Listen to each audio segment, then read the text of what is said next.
Hi, I'm Paul Darley, and thanks for tuning into our June issue of Inside Darley. I'll tell you, if you've been keeping tracks of the fire industry and all the consolidation and acquisitions going on, you really need a scorecard. But I mean, from Akron Brass to TFT to Elkhart to Ferrara and now KME and now Ferrara, just a lot of acquisitions taking place. And Darley's actually been very active in that but on the acquiring end. And I'm excited to attach our first press release here, which was the acquisition of Fireboy, which we made yesterday. And Fireboy is a company that's been around since 1973, so they're over 40 years old. There's actually three companies involved. Fireboy is the manufacturer of fire suppression systems, primarily for the marine industry, and they use a halon replacement, either FM200 or a Novak 1230. And we put those; they're so popular. 80% of the recreational boat market uses these type of fire suppression systems inside of their engine compartments.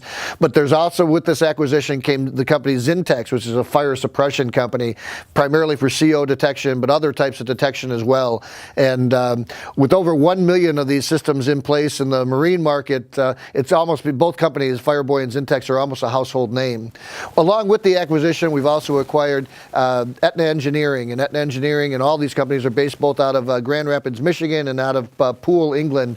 And Aetna Engineering brings a customized fire suppression design and implementation and execution into larger marine craft, whether they're for the military or whether they're for yachts and the different types of applications. So, and as we look at, it's a great synergy for Darley, a lot of cross customers in the marine market, the defense market, and it also helps Darley in our drive toward new electronics. So they've got great electronic capabilities, both in terms of engineering design and in terms of manufacturing. So it's a great fit for Darley, and we're really excited to bring them into our fold.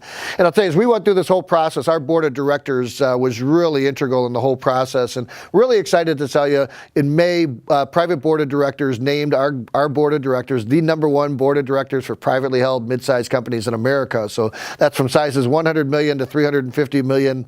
And that's actually our second attachment, is that press release. So we're really proud of that.